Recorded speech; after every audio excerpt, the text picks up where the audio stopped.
Continue with the remaining topic of the chapter, that is the graphical representation of motion. Under graphical representation of motion, we are going to study distance time graph and velocity time graph.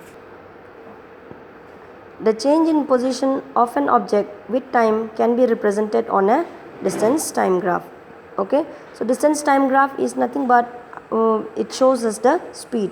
To calculate the speed of an object, that is it can be in various conditions like a uniform speed or a non-uniform speed, we can use for this a distance time graph. So distance time graph will show us the change in position of an object with time. Okay, so here on the y-axis it shows us, in the graph shows the distance been taken, on the x-axis time is been taken. Okay, so now if it is for a uniform speed, then we will get a straight line. So for uniform motion or uniform speed, the distance time graph will be a straight line, okay, or a linear in nature. If you look into the second graph, that is figure 8.4 on page number 105, here if you see here, this is a distance time graph for a non-uniform motion or a non-uniform speed. Okay, if this object is moving with a non-uniform speed, in that case the graph obtained will be non-linear in nature. Okay, non-linear you can say, or its shape will be like a parabola. Next topic that we have is velocity time graph. So velocity time graph will help us to calculate the acceleration. Okay, so now the way we were plotting the graph, in a similar way, on the y-axis we are going to take velocity and on the x-axis we are going to take the time. So velocity time graph will show us the variation in velocity with time for an object. Okay, we are going to see velocity time graph for uniform acceleration or uniform motion and also for a non-uniform motion. Okay, if we look into this velocity time graph, so for a uniform motion it will be straight line as shown in the picture here. Okay, it will be straight line parallel to the x-axis.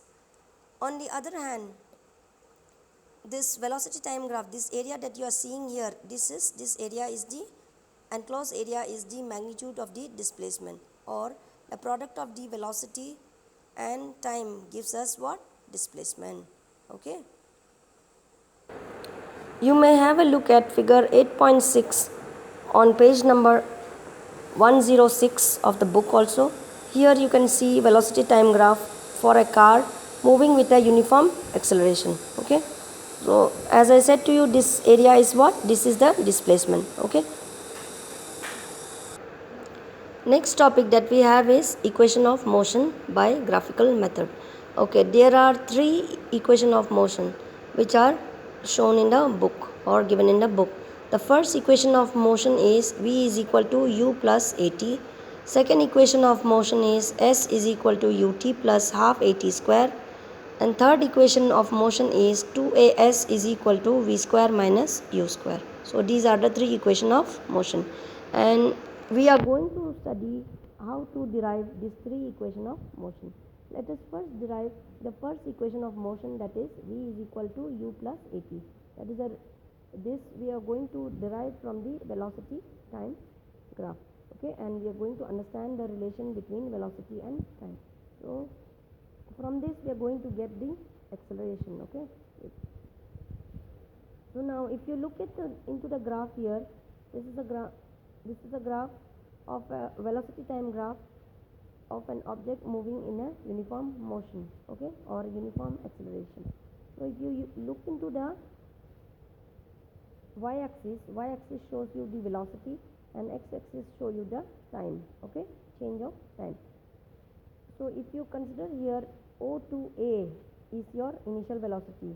Okay, and then here OA is equal to your BD. Okay, not BD, sorry, BE.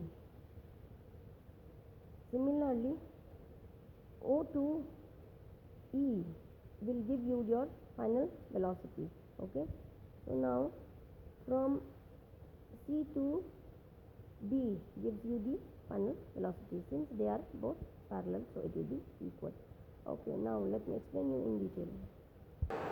Okay, let me explain you the derivation for the first equation of motion. Okay, I had already shown you the figure in the book also. So this portion in your y-axis shows you the velocity, and this one is your initial velocity, that is OA is your initial velocity, and OE is equal to your final velocity, and this OE is equal to your DC. Okay, and OA is equal to your DC. Okay, so you must remember all these things, and AD is equal to OE, so they shows you the time. Okay, now let me tell you how to derive the first equation of motion. So now we know very well, I told you earlier also, acceleration is equal to change in velocity by time. Okay, and this change in velocity, if you had seen in the graph here, velocity change was what? The entire part is OE. No, O to E is your final velocity and O to U is your initial velocity. So now change in velocity can be represented by BD. Okay, so that only I have written here as BD, and the time is given shown by AD. Okay, let us substitute in place of AD as T, or let us show this time taken by T. Okay, so if we transpose this, we are going to get BD is equal to A into T, means AT. Okay, now from the graph we also know that BC is equal to what? BD plus DC. If you look here, BC is equal to BD plus DC. Okay, so now we have written this, and BC is what? BC is your final velocity, and BD, let it be the same BD here, and then DC is your initial velocity. If you transpose this initial velocity this side, then we will get V minus U is equal to BD, that is final minus initial is equal to your BD. Okay, so now we have got two equations for BD. Let us take this from equation 1 and from equation 2 we get V minus U is equal to AT. So if we transpose minus U, that is the initial velocity this side, we will get V is equal to U plus AT. So this is your first equation of motion.